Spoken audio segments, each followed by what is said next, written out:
Irmãos, essa lição, ela tem como meta, como objetivo, responder uma pergunta. É necessário existir uma igreja? Outra pergunta. É preciso frequentar uma igreja? Jesus Cristo fundou uma igreja? E nos dias de hoje, irmãos, tem sido muito comum os ataques à igreja como instituição, a igreja como organização. Então esta lição, ela vai tratar a igreja de duas formas: como organismo, como um ser vivo, e como uma organização. Então nós vamos entender, e eu espero que ao ouvir e também aí fazendo as suas anotações, se você tiver uma caneta, um papel, ou até usa o bloco de notas do seu smartphone, o que vamos falar aqui vai ser o suficiente para você deixar certo no seu coração de que sim, é preciso frequentar uma igreja. É preciso fazer parte de uma igreja. Porque algumas pessoas dizem assim: não, eu sou a igreja de Jesus, eu então vou ficar em casa, eu não preciso ir à igreja, eu não preciso estar no culto porque eu sou a igreja. Você não tem base bíblica para falar isso. Você pode dizer que você é templo do Espírito Santo, que o seu corpo é o templo do Espírito Santo, no sentido de que o Espírito Santo de Deus mora em você, isso é verdade. Agora, você sozinho não é igreja, porque a palavra igreja, que vem do grego eclésia, ela quer dizer um ajuntamento de pessoas. Você não é um ajuntamento de pessoas, você é uma única pessoa. Então, o apóstolo Paulo, ele recebendo essa missão, de levar o evangelho para fora do estado de Israel, da nação de Israel, ele começa então a implantar igrejas. Na quarta-feira estamos falando sobre isso, os irmãos podem ver os vídeos aí das pregações da igreja, que estamos falando exatamente sobre esse momento em que o evangelho está indo para fora dos limites de Israel. Dentro de Israel, a religião já era organizada. Por quê? Qual era a religião em Israel? O judaísmo. No judaísmo, eles já tinham templo, eles já tinham sacerdotes, eles já tinham levitas, eles já tinham sinagogas, eles já tinham grupos que se dividiam ali, mas ainda assim estava dentro do judaísmo, que era o grupo dos saduceus, o grupo dos fariseus. Tinham outros grupos que ficavam meio fora do templo, ia para o deserto, porque eles tinham um jeito radical de pensar, então eles ficavam isolados no deserto. Aí tem gente que vem falar assim hoje: eu não vou na igreja porque tem muitas denominações. E é uma bagunça, tem muitas denominações, qual é a igreja certa que eu devo ir? É a Assembleia de Deus? É a Batista? É a Presbiteriana? Qual que é a igreja certa? Ninguém entra num acordo. Os nossos dias estão difíceis. Olha, irmãos, é verdade que por estarmos num estado laico, e cada um pode abrir uma igreja do jeito que quiser, o governo permite qualquer pessoa abrir igreja, mas nos tempos de Jesus, nos tempos dos apóstolos, não era unânime também não. Como o judaísmo hoje não é unânime, não existe só um judaísmo, existem vários judaísmos. E aí o judeu vai deixar de ser judeu porque não tem só um judaísmo, tem vários judaísmos. Budismo, não tem só um budismo, tem vários tipos de budismo. Não tem só um shintoísmo, tem vários tipos de shintoísmo. E aí vem o cristão e diz: não, a igreja devia ser uma só organização. É impossível você ter bilhões de pessoas debaixo de uma única organização. Não dá. A maior organização cristã é a Igreja Católica Romana. Depois, os ortodoxos, a Igreja da Ortodoxia, os católicos da Ortodoxia. Eles conseguem também manter, mais aqui no Oriente, uma organização única. Mas as outras religiões, as outras denominações, evangélicas principalmente, elas têm uma visão de avançar, conforme diz no versículo 5, para que pusessem ordem as coisas restantes, bem como em cada cidade. Aqui na minha versão diz assim, de cidade em cidade, você estabeleça presbíteros. Então a igreja evangélica, ela pega o estilo de Atos dos Apóstolos, onde o missionário vai até uma certa cidade, ele começa a pregar o evangelho, alguém se converte, ele faz ali um discipulado de 1 ano, 2, prepara aquela pessoa para ser um obreiro, e ele já deixa aquela pessoa encarregada na cidade e vai para outra cidade. Foi assim que começou, e é assim até os dias de hoje, nos lugares mais carentes de igreja. Por exemplo, o Japão aqui é um lugar muito carente de igreja. Se os irmãos quiserem, eu tenho estatísticas e posso enviar para vocês. Do número de igrejas que tem no Japão. E temos um mapa de cidades no Japão que tem só uma igreja ou que não tem nenhuma igreja. Tem cidades com mais de 50 mil habitantes no Japão que ou só tem uma igreja cristã ou não tem nenhuma igreja. Agora imagine se a gente conseguiria, deixar todo mundo debaixo aqui do meu sistema. Não dá. Então as igrejas evangélicas, cada uma tem a sua forma de organização, e chega um determinado momento que a igreja faz algo que é chamado de dar autonomia, onde aquele pastor, aquele líder, ele recebe a autonomia daquele campo, daquela cidade, e ele vai continuar a evangelização. Então nós vemos, desde o tempo de Jesus, que existia mais de uma forma de interpretar, seja o judaísmo ou seja o cristianismo que estava nascendo. Então quando alguém hoje vem falar assim, eu não vou na igreja porque deveria ser uma só, humanamente impossível, e será divinamente possível. Quando? Quando Jesus voltar, vai nos levar para o céu, estaremos com ele e lá seremos uma só igreja, amém? Aí vai ser possível. Fora isso, não dá. Então, congregar é bíblico, congregar é importante, congregar é ordenança do Senhor nas Escrituras. Jesus nunca incentivou alguém a deixar de frequentar um local de culto. Primeiro, ele próprio, Jesus, frequentava um local de culto. Qual é o local que Jesus frequentava? O templo e as sinagogas. Esses dias atrás, uma pessoa ficou me questionando sobre justamente esse tema. E ele dizia assim, Jesus veio para acabar com esse costume de ter que ir na igreja, de ter que dar ofertas. Jesus veio para acabar. Eu disse, meu irmão, chamei de irmão. Meu irmão, me diga onde está na Bíblia que Jesus veio acabar com isso. Não, porque esse negócio de dar oferta é para os tempos antigos. Me diga em que lugar que Jesus mandou você parar de dar oferta. Não tem. Jesus entrava no templo. E quem é que construiu o templo? Não foi Salomão? Os irmãos já leram, eu perguntei isso para ele, mas pergunto para os irmãos, para quem estiver assistindo online. Já leram como foram feitos os preparativos do templo que Salomão construiu? Começou com o pai dele, Davi. Ele era rei. E ele usou do dinheiro do reino para comprar tudo que ele precisava. E também em forma de tributo, porque ele recebia tributo dos reis vassalos.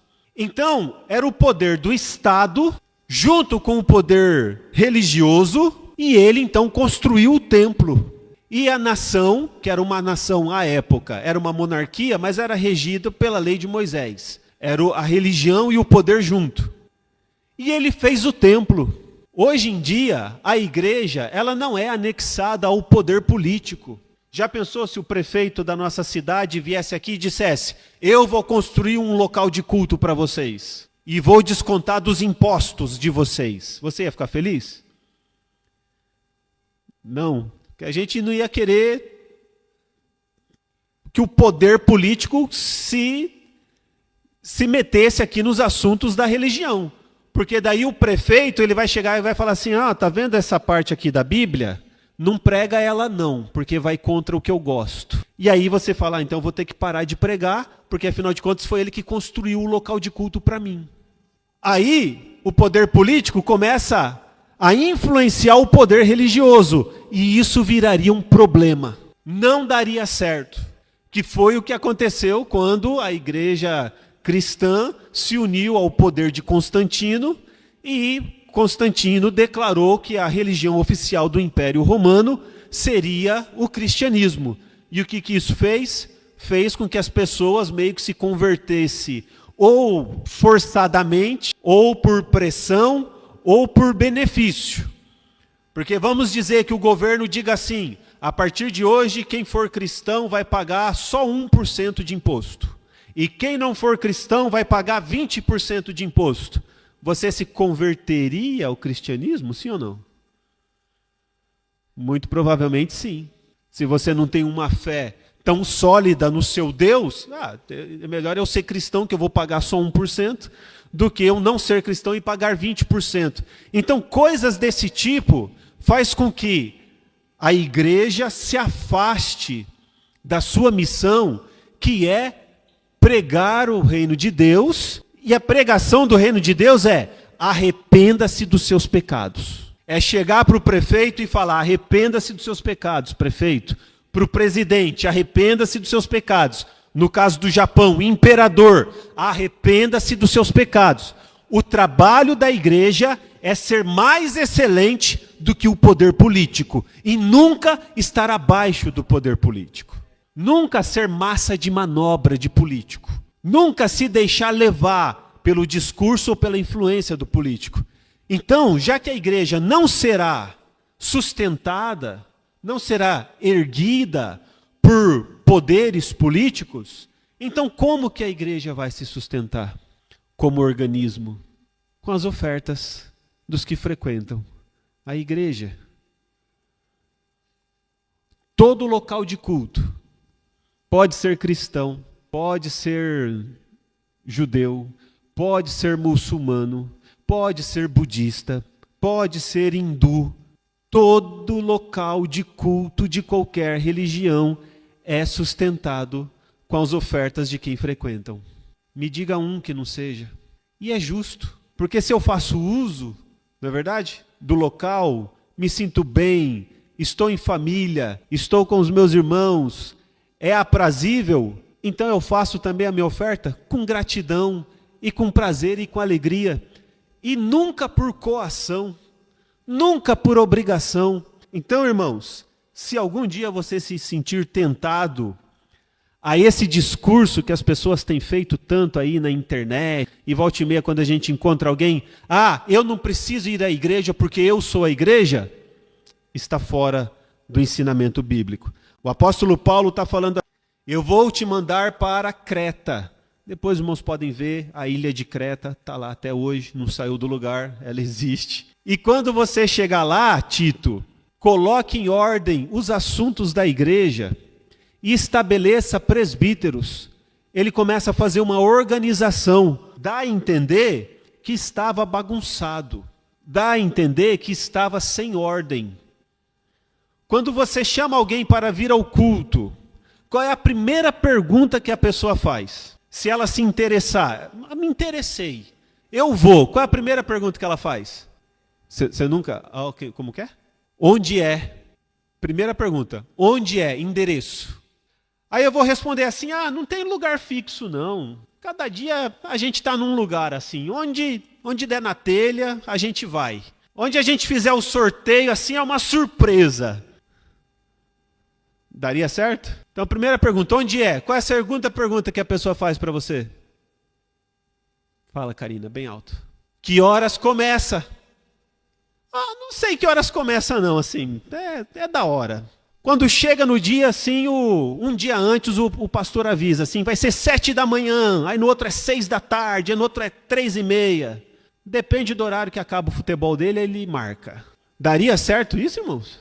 Então, por que alguém acha ruim da gente ter um endereço, de ter um dia certo de fazer culto e de ter um horário de fazer culto?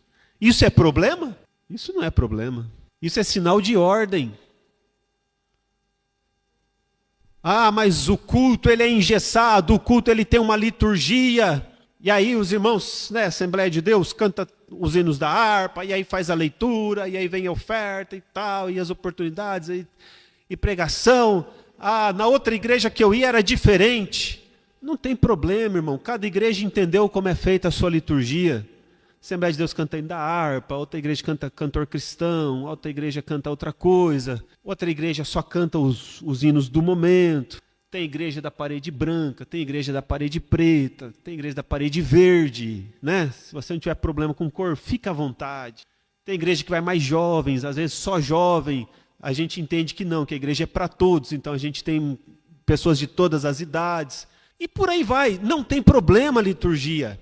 Agora, um local de culto, um horário, uma organização, o horário que começa, o horário que termina, o acender das luzes, o apagar das luzes, a temperatura do ar-condicionado, uma cadeira enfileirada, bonitinho. Será que tudo isso vem do nada? Será que é uma mágica? Ou são os anjos? Deus manda 2 anjos aqui e ele faz tudo isso funcionar. É espiritual. Não, a igreja é só espiritual, irmão. É só na revelação de Jesus, é o raio-x de Jesus. É só isso.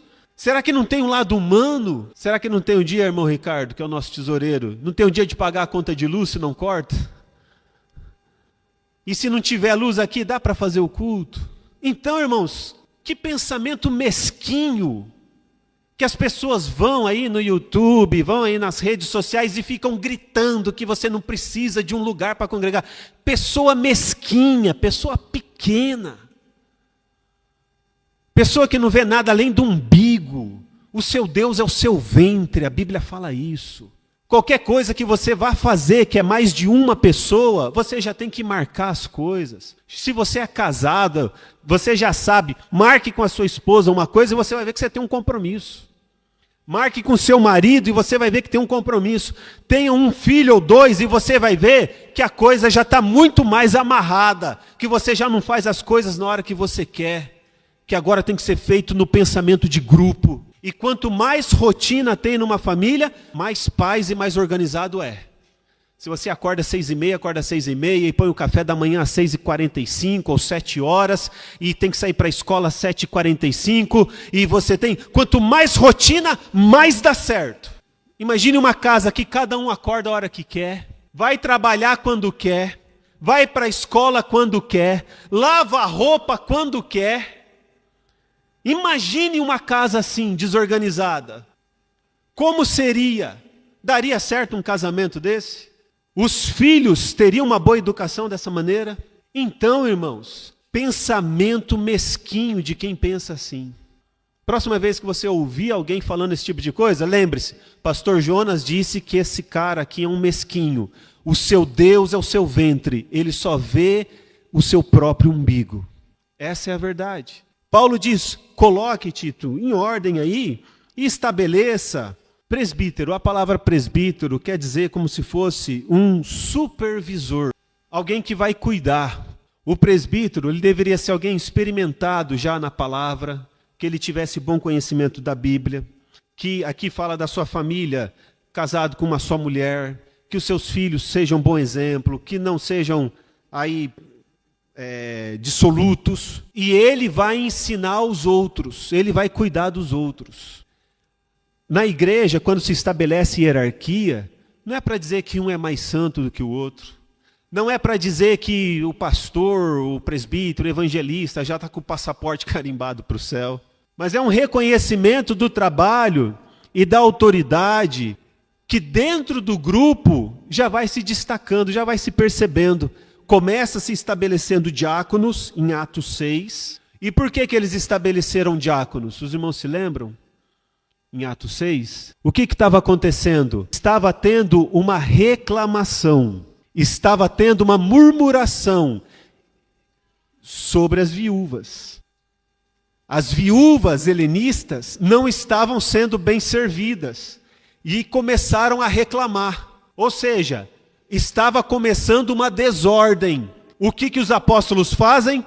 Não dá só a gente aqui, só os apóstolos, não dá. Precisamos estabelecer aqui ajudantes, os diáconos, homens, e lá vai dar a lista, cheio do Espírito Santo, de boa reputação, que tenha bom testemunho, e eles vão nos ajudar a servir as mesas. Por quê? Porque a igreja estava crescendo e agora precisava de mais pessoas para ajudar. E assim é, qualquer pessoa que começa num grupo, evangeliza 1, 2, 3, uma pessoa só às vezes consegue fazer sozinho. Mas começa a ter 10, 15, 20, já não consegue mais fazer sozinho. Esses dias eu conversava com uma pessoa, obreiro, crente, fiel, a esposa também crente, fiel, obreiro. E ele dizia assim, olha, está um pouco sobrecarregado. Eu disse, do que está falando? Ele disse, não, que a gente gosta de servir bem. A gente gosta de fazer uma cantina, fazer uma coxinha aqui, e fazer o culto e tal, mas eu também estou fazendo um mucai e tal, e isso, e foi listando tudo que fazia. Resumindo, pregava, cantava, tocava, só não colhia oferta, porque não dava para se desdobrar em 2. Mas fazia cantina, estou um pouco cansado. Realmente, é bom compartilhar. Em casa, quando a mulher faz tudo sozinha, lava a roupa, lava a louça, passa aspirador, passa pano, lava a janela, organiza as contas da casa, vê a roupa do filho, vê a roupa do marido, e o marido só toma banho, pega a roupa passadinha e veste e fala, vamos lá, esposa, está atrasada. É justo? Não é melhor compartilhar? Então, por isso que na igreja também tem que ser compartilhado. A Bíblia diz, levai as cargas uns dos outros. Se você está só no bem bom, está só desfrutando, janta e coloca o prato na pia e vai sentar-se no sofá com o controle da TV na mão, te convido a rever os seus conceitos. Se você não estiver pelo menos pegando uma vassoura para passar uma vassoura, se você não estiver no mínimo recolhendo a roupa e dobrando a roupa, colocar para lavar na máquina, abre a máquina, põe a roupa, pega o sabão, põe um pouquinho de sabão, fecha a máquina, aperta 2 botões. Às vezes é um só, ou 2, ligar e o stato. Olha, se você não estiver ajudando nos seus grupos de convívio, repense um pouquinho da sua vida. Lá no seu trabalho, na sua fábrica, o chefe aceita você chegar a hora que você quer? Talvez se você for autônomo, aí você tem um pouco mais de liberdade. Mas se você tem compromisso, você chega a hora que você quer, você sai a hora que você quer, você usa a roupa que quer. Não gostei desse uniforme verde não, hein? Eu vou usar o meu uniforme azul. Você pode escolher o seu uniforme lá no seu trabalho? Não quero mais almoçar do meio-dia a 12h45 não. Eu quero almoçar agora do meio-dia a 1h30. Você pode? Não, porque tem organização. E se você é autônomo, você também tem compromisso. Compromisso com o seu cliente. Se você marcou que vai chegar às 9, você tem que estar lá 9. Porque se você marca com o cliente que vai chegar às 9 e não chega, já fica ruim para você. Você tem prazo de entrega. Você disse que vai entregar no dia 10, entregue no dia 10. Se não entregar, já não dá para confiar em você. Irmãos, qualquer organização de grupo, ela tem ordem. Por que é que na igreja seria diferente? Na escola tem ordem. Vamos colocar um lugar que é bem, assim, bem infantil mesmo. Vamos pensar que a pessoa fala assim, não, eu não gosto de regras, esse mundo aí dos adultos. Então, vamos supor que você fosse uma criança e fosse para a creche. Será que na creche, principalmente aqui no Japão, não tem regras também na creche? Na escolinha, no youchien. Criança chega, ela tem que tirar o sapato dela e colocar no lugar dela certinho. Tem que colocar a sapatilha, e aí vai lá no lugarzinho dela, deixa a bolsinha, pendura não sei o quê, escova de dente não sei na onde. Tem regras. Professora manda fazer fila, tem que fazer fila. E aí algumas pessoas acham, não, na igreja nós temos liberdade. Total liberdade, porque Jesus nos chamou para a liberdade. É verdade, Paulo falou isso. A liberdade do pecado, irmão. Você não está mais na escravidão do pecado. Foi para essa liberdade que Jesus te chamou. Agora, a organização deve ter ordem, deve ter decência. Então, a igreja, como organização, ela precisa ter ordem. Eu fiz aqui algumas anotações, irmãos, para que a gente possa entender. Acompanha comigo aqui esse raciocínio, eu vou citando os trechos, os irmãos não precisam abrir a Bíblia, mas se quiserem podem anotar. Quando alguém diz assim, você não precisa ir para uma igreja, você é a igreja na sua própria casa. Veja bem, tem também aqueles que dizem assim, você tem que ir numa sinagoga, porque Jesus frequentava a sinagoga, então é numa sinagoga que você tem que ir. Veja bem, quando os primeiros discípulos se converteram, ouviram a voz de Jesus, eles frequentavam o templo, eles continuavam frequentando o templo. Basta ler Atos no capítulo 2, e vai dizer que eles perseveravam unânimes indo no templo. Só que quando eles estavam no templo, o templo que Salomão construiu, era um templo reformado, mas era o templo de Salomão, reformado. Eles foram expulsos do templo. Lembra quando curaram aquele paralítico que ficava na porta do templo? Não tenho prata, não tenho ouro, mas aquilo que eu tenho eu te dou. Em nome de Jesus, levanta-te e anda. O pessoal de dentro do templo ficou feliz ou ficou chateado? Ficaram chateados. E eles pegaram os discípulos de Jesus e eles disseram, não fale mais neste nome de Jesus. Dentro do templo, não fale mais. E eles falaram, olha, vai ter prisão, vocês vão sofrer açoite, não vai ser coisa fácil não. Com o passar do tempo, irmãos, a gente vê em Atos, no capítulo 5, que eles passaram a congregar, a se ajuntar num lugar chamado Pórtico de Salomão. E o que era o Pórtico de Salomão? Ele era uma área anexa, do lado de fora do templo. Congregar dentro do templo eu não posso, porque a liderança proibiu, então eles ficaram do lado de fora do templo. Imagina como se a gente fizesse uma casinha aqui do lado de fora da igreja. E os discípulos de Jesus passaram a congregar ali. Olha só que interessante. Por ocasião da descida do Espírito Santo, a Bíblia diz que eles estavam reunidos em um cenáculo. E o que é um cenáculo? Cenáculo é um quarto alto e um espaço grande. A Bíblia diz que eles estavam reunidos em quantas pessoas? Quase 120 pessoas. O pessoal aí que fica dizendo que você não tem que ter uma igreja para congregar, que você tem que congregar na sua casa. Quem aqui tem uma casa que caiba 120 pessoas? Tem alguém aí? Não temos milionários aqui congregando. Ninguém aqui tem uma mansão que caiba 120 pessoas. Se juntar bastante lá no seu apartamento, 15 em pé, para ficar confortável na sala, uns 8. Eles estavam reunidos, quase 120 pessoas. Então, era um quarto alto, um pouco menor do que esse aqui, mas nesse tamanho, que caiba 120 pessoas. Aqui nós temos mais de 100 cadeiras. Depois disso, eles passaram a congregar nas sinagogas. E a Bíblia diz em Atos que quando eles chegavam nas sinagogas, e eles começavam a falar da Bíblia, na época não chamava Bíblia, falar da Torá, da Taná.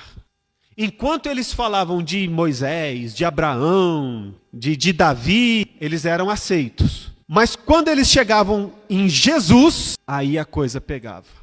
A Bíblia diz que eles rangiam os dentes e não queriam, tapavam os ouvidos, porque eles não queriam ouvir falar de Jesus. Nessa hora, toda vez dentro da sinagoga, dava problema. E a Bíblia fala assim, uma parte deles creram, a outra parte não creu.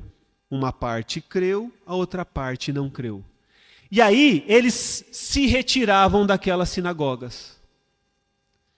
A Bíblia vai dizer em Atos, no capítulo 19, numa ocasião que o apóstolo Paulo foi expulso da sinagoga, porque era o que acontecia, eles ficavam um tempo, uns meses, umas semanas, até serem expulsos. Em Atos, no capítulo 19, o apóstolo Paulo, ele é expulso e diz que eles passaram a se reunir na escola de um homem chamado Tirano. Era uma escola, provavelmente, de filosofia, está no versículo 19. Atos 19, versículo 9. Era provavelmente uma escola de filosofia, de religião, mas era uma escola. Mas como alguns deles se mostravam teimosos e descrentes, falando mal do caminho diante da multidão, Paulo se afastou deles e, levando consigo os discípulos, passou a falar diariamente na escola de Tirano.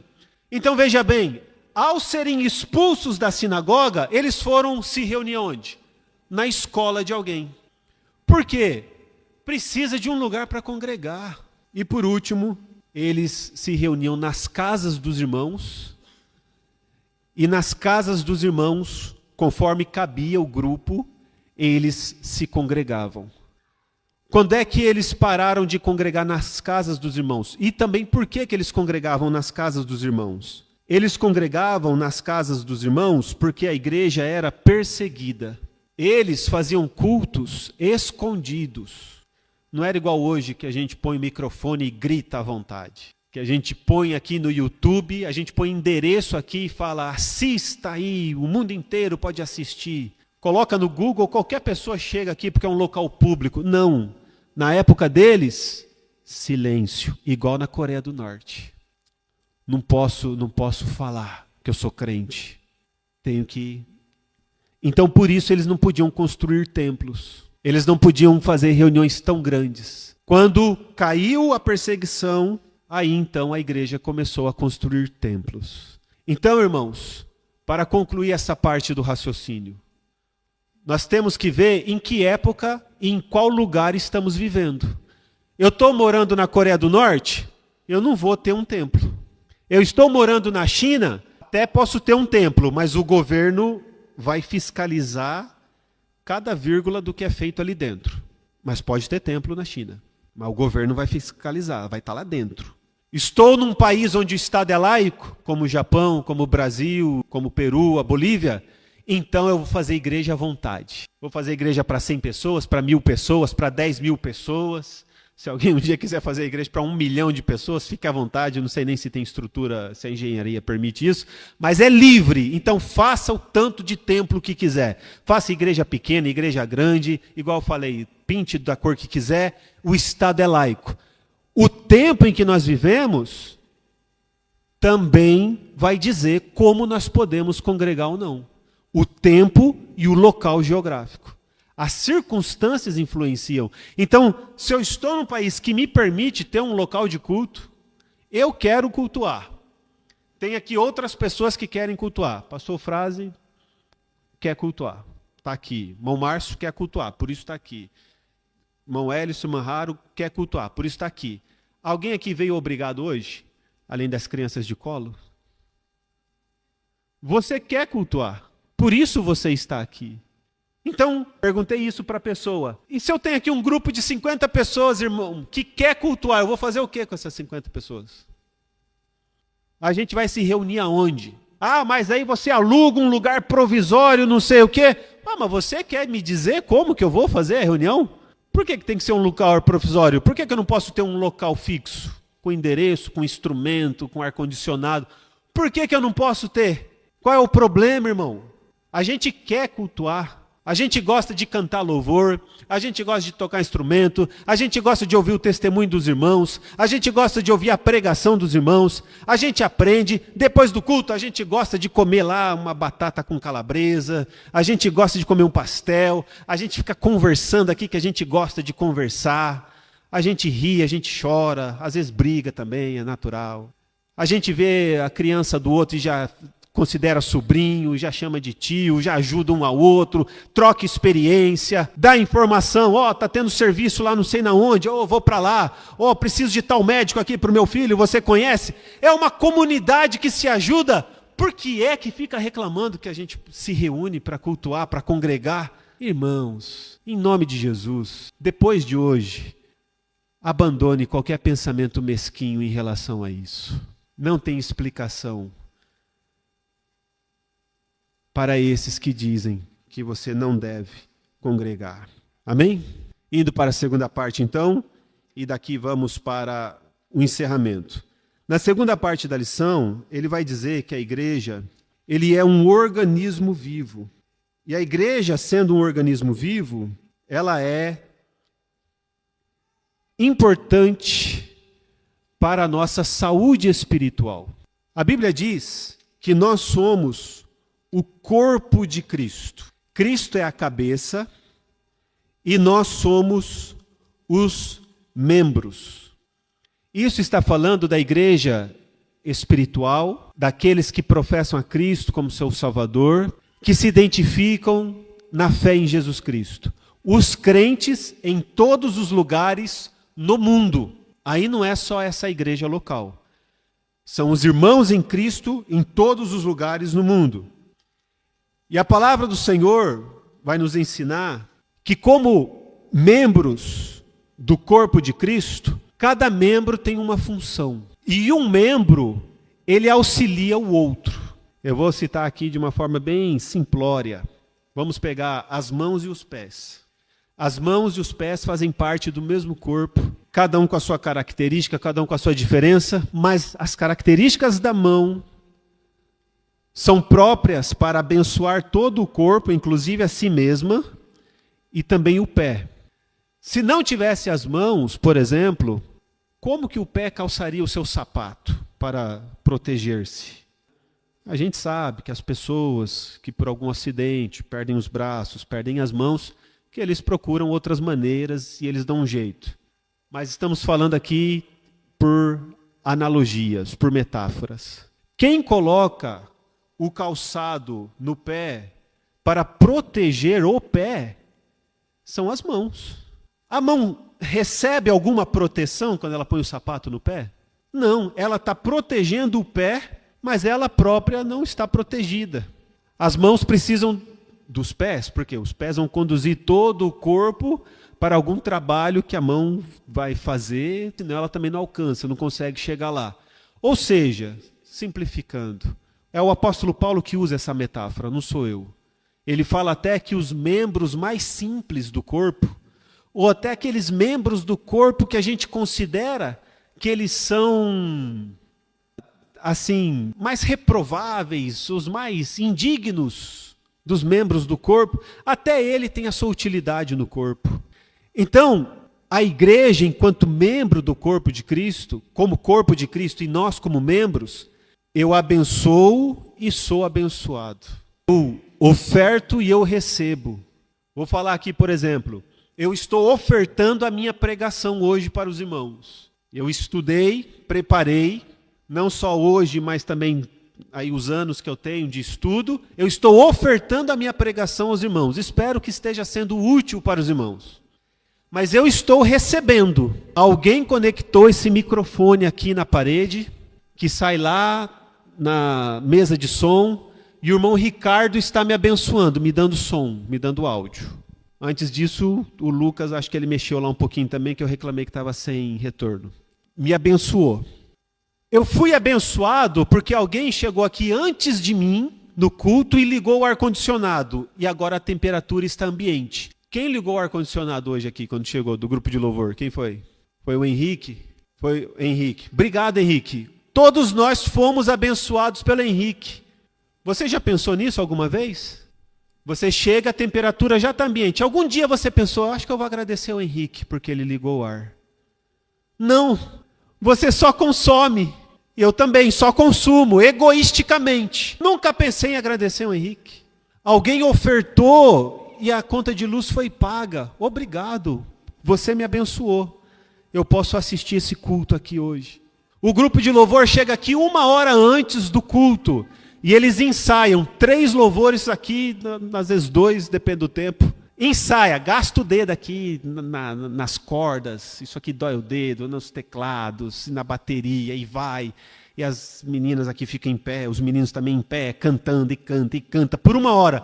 Aí você vem aqui e recebe, canta o louvor, adora Jesus, e você se sente tocado, e você diz, uau, como é bom louvar. Alguma vez você pensou em agradecer o grupo de louvor por ensaiar 1 hora antes do culto? Ele te abençoou. Os irmãos da limpeza, quando você chega aqui, está limpo. Quando você bebe água gelada lá, que o presbítero Maicon, foi você, presbítero Maicon, que trocou hoje? Que trocou hoje quase sempre é o presbítero Maicon. É ele que coloca a água lá para a gente beber água gelada. Alguma vez você pensou em agradecer, presbítero Maicon? por poder beber água gelada. Os irmãos da secretaria, que imprime os documentos da igreja, trabalham quando você não está vendo, porque está lá na salinha. Trabalha fora de hora, vem aqui durante o dia, trabalha aqui, vem aqui de manhã para fazer os documentos da igreja. Ou trabalha de dia e vem aqui no Zanguiô, vem no sábado à tarde, quando você não está vendo, para manter a organização da igreja certinha, para a gente prestar contas para o governo. Você já pensou em agradecer os irmãos da secretaria, da tesouraria?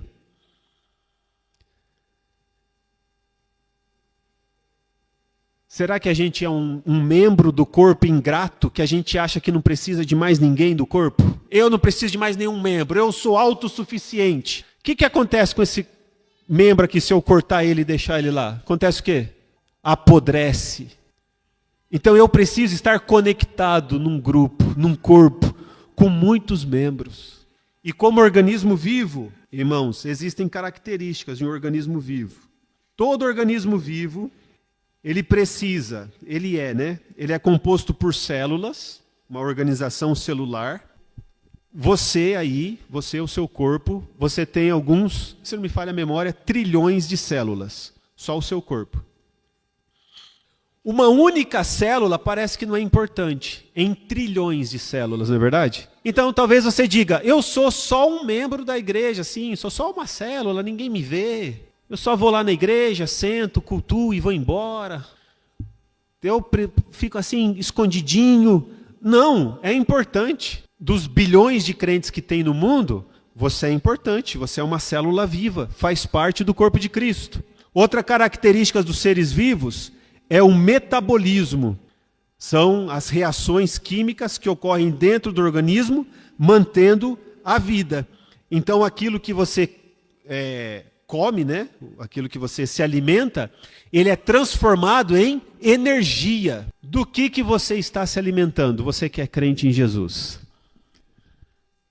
Você se alimenta 2 horas por dia de rede social. O que é que você vai metabolizar? Na sua mente, na sua psique, né? Nas suas emoções. Quanto da palavra de Deus você se alimenta? Quanto de oração você se alimenta? Para que você possa, no seu corpo, ficar metabolizando o versículo bíblico que você leu, aqueles minutos de oração, você mesmo orou, você mesmo ouviu, você fica metabolizando aquilo fica trabalhando dentro do seu corpo.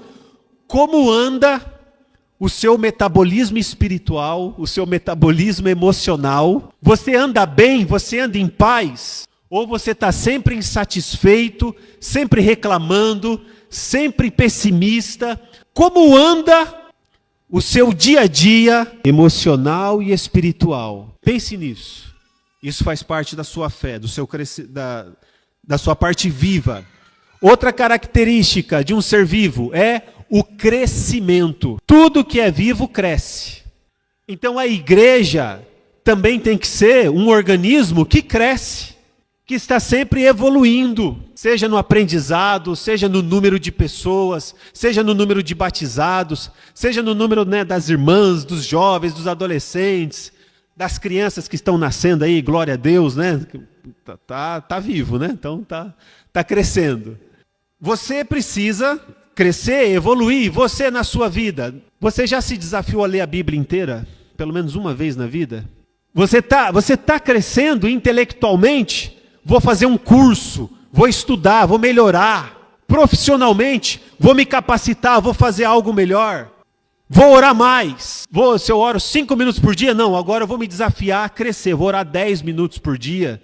Você está crescendo ou você está estagnado, parado? Então, pegue esse desafio, cresça. Organismo vivo, reprodução. Todo ser vivo se reproduz. Todo ser vivo se multiplica. Não é possível que você não chegue, quem já tem filho, ou se alguém não quer ter filho, nenhum problema em relação a filhos. Mas não é possível que você não chegue num estágio da sua vida que você não pense assim, olha, eu quero passar para alguém isso aqui que eu aprendi, hein? Eu quero compartilhar com alguém isso aqui que eu sei. Qualquer coisa que você saiba, se você cozinha bem, você quer passar uma receita para alguém. Se você trabalha lá com mecânica, irmão Márcio, sabe mexer no motor e vê lá a rebimboca da parafuseta, não sou muito bom nisso. Impossível que ele não queira ensinar para alguém, ou para um filho, ou para um sobrinho, ou para um funcionário, falar assim, ó, sabia que o motor funciona assim e tal? Cada um naquilo que gosta, ele quer passar para alguém, ele quer fazer reproduzir. Será que a gente é egoísta o suficiente para dizer, não, isso que eu sei eu vou guardar só para mim, não vou passar para ninguém? Será? Será que a gente vai deixar morrer o talento, o dom, o conhecimento? Não. Tudo que é vivo passa adiante, se reproduz. Então, que a nossa igreja e que você que é membro dessa igreja, você que é membro do corpo de Cristo, seja alguém que queira reproduzir aquilo que você recebe de bom. Queira passar adiante. Queira passar para o próximo. Não fique estagnado, não fique parado. Em nome de Jesus, né? Faça um curso aí e fala, vou ensinar 2, 3. Isso aqui que eu sei que é muito bom. Faça esse desafio aí. Todo ser vivo, ele tem resposta a estímulos, que também é chamado de irritabilidade. Pensa aí, o que seria a resposta a estímulos? Uma planta, que é um ser vivo, ela vira em direção à luz do sol. Uma planta, que é um ser vivo, a gente considera, né, que não tem cérebro, um ser que não é inteligente, responde ao estímulo correto de acompanhar a luz do sol para absorver o máximo de luz. Será que a gente é pior do que uma planta e não recebe estímulo? Quer saber um estímulo que o corpo humano recebe que você não precisa nem pensar? Quando você encosta num ferro quente. Luquinhas trabalha aí com soldagem, né, Luquinhas? Eu também trabalho. Quando a gente encosta lá, Luquinhas, como é que é? Encostou no ferro quente, você fica... tem alguma coisa estranha aqui, hein, gente? O que será que está acontecendo? É assim que fica, Lucas? O que faz? Já dá um pulo, já fica acordado. Quando a gente está soldando, pula uns pinguinhos de solda. No Japão a gente chama de espata. E às vezes cai aqui na gente, assim, ó, entra dentro da camisa aqui, ó. Ai, ai, é uma alegria. O dia fica animado. Porque você dá um pulo, aí você começa a pular assim para ele cair pro lado da camisa para sair do seu corpo, aí ele desce por aqui, você fica... Dá uma acordada que é uma maravilha. Sinal que eu tô vivo. Sinal que você tá vivo. Porque se tivesse morto, ia ficar queimando ali a sua mão, ia ficar queimando o seu pescoço. Você ia perder a mão, ia perder o pescoço e não ia sentir. E na fé? Você responde aos estímulos quando você ouve uma pregação como essa. Você está respondendo aos estímulos, você está com irritabilidade, ainda que seja para não gostar do pastor Jonas. Está me irritando isso que ele está falando. Esse assunto que ele fala, não gosto de ouvir o Jonas pregar. Não tem problema, mas responda em nome de Jesus. Responda a palavra que te provoca, que te mexe, que diz assim, pecador, arrependa-se do seu pecado, mentiroso, pare de mentir, avarento, abandone a avareza, sensual, abandone a sensualidade, responda às provocações da palavra de Deus. Responda às provocações do Espírito Santo de Deus, que convence o homem do pecado, da justiça e do juízo em nome de Jesus. Pare de oferecer um culto morto, sem resposta a estímulos. Que você só mexe a boca por causa da memória muscular. Memória muscular é que você repete tanto aquele movimento que você não precisa nem pensar, o seu músculo já mexe sozinho. Mais ou menos quando você acorda assim no escuro, você não precisa nem acender a luz, você já sabe onde as coisas estão, porque você faz aquele caminho sempre. O caminho da igreja, eu já sei o caminho da igreja, você já vai como um, né? Não, em nome de Jesus, irmãos, vamos responder aos estímulos. O Espírito Santo de Deus fala aos corações. Fala. Não precisa responder ao pastor Jonas. Não precisa responder ao pregador da noite, que a nossa igreja aqui faz rodízio de pregadores. Não precisa. Diga, Espírito Santo de Deus, fale comigo nessa noite. Mexa comigo. Faz eu sentir que eu estou vivo, Espírito Santo de Deus. Estou cansado de só ficar cumprindo tabela aqui, como se eu tivesse morto e todo dia a mesma coisa. Não! Responda aos estímulos. E aqui por último, evolução e adaptação. Eu já falei aqui, é parecido com você crescer e evoluir e melhorar. E a troca de matéria e energia. Todo ser vivo, ele faz uma troca de matéria e energia, ele se renova. Você, todos os dias, tem células do seu corpo que morrem e tem células novas que se reproduzem dentro de você. Todos os dias. Todos os dias você come um alimento, aquilo vira energia, no seu metabolismo vai produzir energia, e você troca isso por movimentos. Eu comi alguma coisa antes de sair de casa que agora não me lembro. Era umas 5 da tarde. E a energia que o meu corpo está, o metabolismo aqui, e a energia que veio desse alimento, eu estou trocando por movimentos, onde eu me preparei, dirigi meu carro, cheguei aqui, estou cultuando, estou me mexendo. Quando a gente prega, a gente perde bastante calorias, até por isso eu não frequento muita academia, é só por isso.